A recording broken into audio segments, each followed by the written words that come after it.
This is surprising to me. Okay. I wasn't aware of this. Here we go. Play the graphic. At number 15 on the Chris Sims Top 40 Quarterback Countdown is not Russell Wilson. It's Geno Smith. That's it's right. It's Geno Smith, which means that Russell Wilson must be higher, and he is higher by one spot. Right. He comes in at number 14. Let's ride. Let's ride, All right, let's baby. explain. Yeah. Well, wait, Mike. How? Well, I don't just go on 1 year. This is not about just last year, right? Last year's a big piece of the puzzle. Geno clearly had the better year last year. We know that. But I can't erase the 10 years before that where Russell was better. I can't do that, So that's where that comes into. And, I'll dissect one by one here. You want me to start with Geno first? Well, start with Geno. Okay. Well, with Geno, hey, I think the biggest thing with Geno is, the guy's physical tools are elite. They are. His arm strength and pocket movement, they wow me on film. My only hesitation is just go, okay, it's one season. I'd like to see it again before I, start putting you above guys like Russell Wilson and company. But like the highlights we showed, coming in off the break. He's off the ground. He's throwing a 40-yard post down the middle on the money. Look at these throws. None of these are like, dink and dunk, I'm throwing a screen pass or a 4-yard slant, and the guy's running 70. They're going, hey, put that ball and hit the bullseye 50 yards down the field. Post route, out route. It's one high-level throw after another. He is a very good athlete. He's a better scrambler and off-schedule player than you realize when you start to watch it back and break it down. And then you also realize, Mike, they weren't very good at pass protecting, and he still did the right thing, took care of the ball, made a ton of throws off his back foot and flicking the ball and all of that.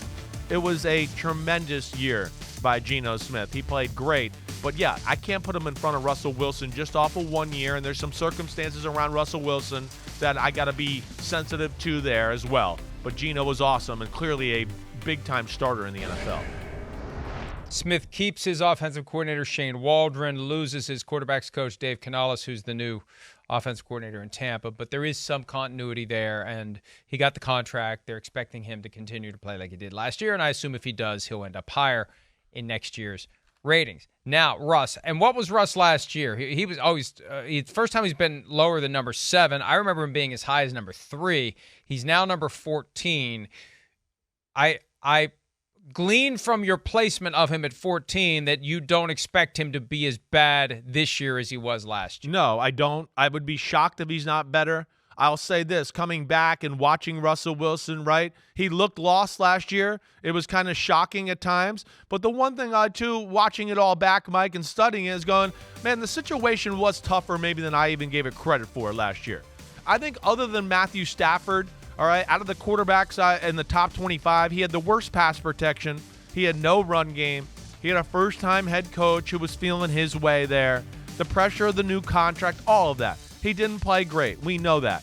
But the one thing I'll say about Russell Wilson, he is the superstar who can carry a game like we've seen before? I don't know if he can do that anymore, but his arm is still explosive. That's the when I turn back on the film and watch him next to some of these guys who are next to him in the rankings, I go, damn, his arm, the ball still flies off of it. He can make game-changing throws. And even though he's lost a step, see, this is where I love doing the exercise too. Even though he's lost a step in what Russell Wilson used to be, Mike, I watch him next to these other guys and go, well, he's still a much better runner than a lot of these guys we've talked about and does still some really magical things. Got more releases than you think and all that. Sean Payton will get him back. Can't erase 10 years of Hall of Fame-ish type career just because of 1 year in a really tough situation. And that's where I think Russell Wilson will get back on track. It's the ultimate pressure cooker. He's either going to be the guy he was, or it's on him and he's gone after this year. There's a big guarantee that kicks in next year. This is up or out for Russell Wilson in Denver, and Peyton wins either way. He either has a quarterback who he can ride into the future, or he has a clean slate and he can go find someone else. Hi, it's Mike Florio. Thanks for watching PFT on YouTube. Hit subscribe for the latest news and analysis from Pro Football Talk.